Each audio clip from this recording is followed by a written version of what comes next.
Have you ever wondered why some of the wealthiest people you might know never seem to talk about their money? It's not just you.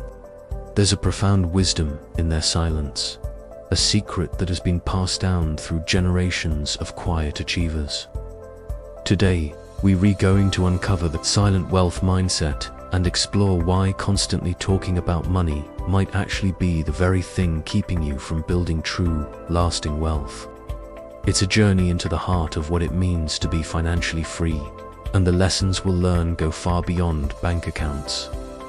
Let me tell you a story about a man named Arthur. To his neighbors, Arthur was just a retired mailman. He lived in a modest house, drove an old but reliable sedan, and spent his afternoons gardening. He was friendly, always had a kind word for everyone, but he was incredibly private about his finances. No one in his small town knew that Arthur, the quiet man who clipped coupons and enjoyed simple pleasures, was a multi-millionaire. His story isn't one of lottery wins or a high-flying career. It's a story of quiet, consistent, and disciplined action over decades. Arthur started his career with the Postal Service in his early 20s. His salary was never extravagant, but from his very first paycheck, he made a pact with himself. He decided to live on 80% of his income and invest the remaining 20%, no matter what. He didn't chase hot stocks or risky ventures. Instead, he invested in low-cost index funds, month after month, year after year. While his colleagues were buying new cars and taking lavish vacations, Arthur was driving his 10-year-old car and enjoying camping trips.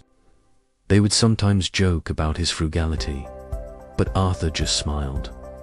He wasn't depriving himself. He was investing in his freedom. He understood a fundamental truth that many people miss. Wealth isn't about what you earn, it's about what you keep. And more importantly, it's about what you allow to grow quietly in the background. He never felt the need to broadcast his financial goals or his investment wins. His satisfaction came not from external validation, but from watching his net worth compound silently, like a tree growing slowly but surely in his backyard. When he retired, his modest and consistent investments had grown into a fortune that would have shocked his community. He lived out his days in comfort and security, not because he was lucky, but because he was wise. He chose discipline over discussion and substance over style. Arthur's story teaches us a powerful lesson about the psychology of money.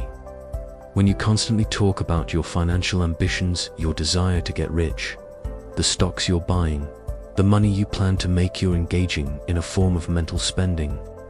It provides a temporary hit of dopamine, a sense of accomplishment without any actual achievement.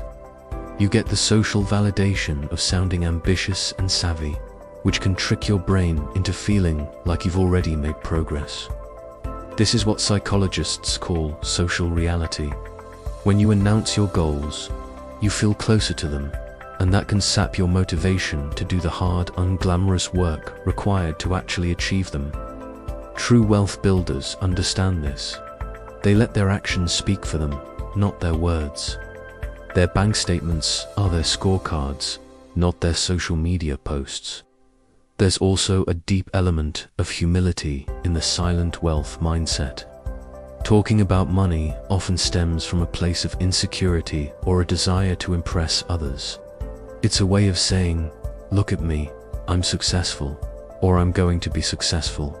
But genuine wealth doesn't need to shout. It's confident in its own existence. The truly wealthy are often more interested in learning than in teaching, in listening than in speaking. They know that the moment you start boasting, you make yourself a target for jealousy, for bad advice, and for people who might want to take advantage of you. Silence is a shield. It protects your plans, your privacy, and your peace of mind. It allows you to operate without the pressure of external expectations, giving you the freedom to make rational decisions, not emotional ones, driven by the need to maintain a certain image. This mindset also connects deeply to the timeless virtues of patience and gratitude. Building wealth is a marathon, not a sprint. It requires the patience to let compounding do its magic over decades, just like Arthur did. Those who are always talking about getting rich quick are often the ones who fall for scams and make impulsive, costly mistakes. They lack the patience to let time be their greatest ally. By staying quiet, you cultivate this patience. You learn to appreciate the process, not just the outcome. And with that comes gratitude. When you're not constantly comparing your financial journey to others or boasting about your own, you can be more present and grateful for what you have right now. The silent wealth mindset isn't about austerity or depriving yourself of joy. It's about finding contentment in a life that isn't defined by materialism. Arthur was genuinely happy with his simple life. His wealth gave him security, not a new identity.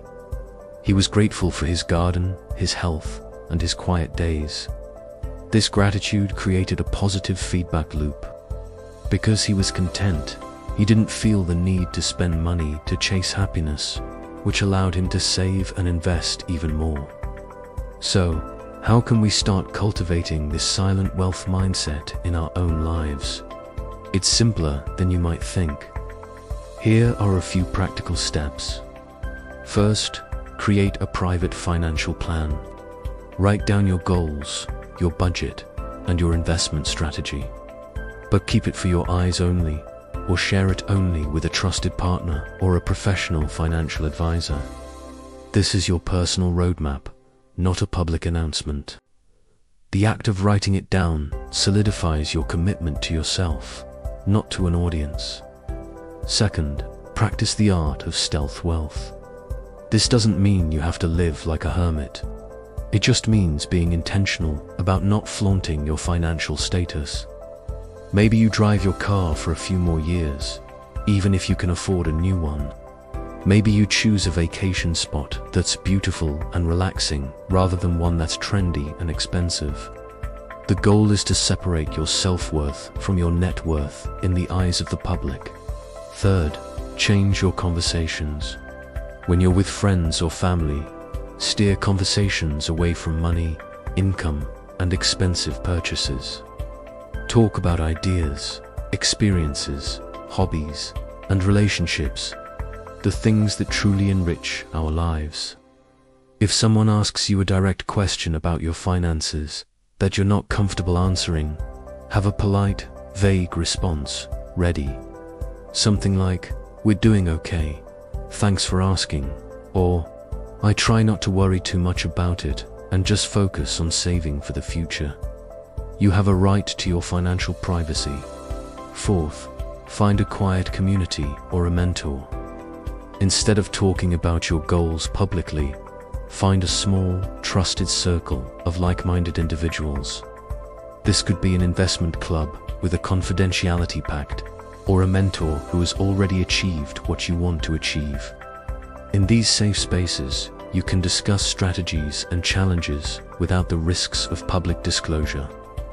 The goal is to seek knowledge and accountability, not applause.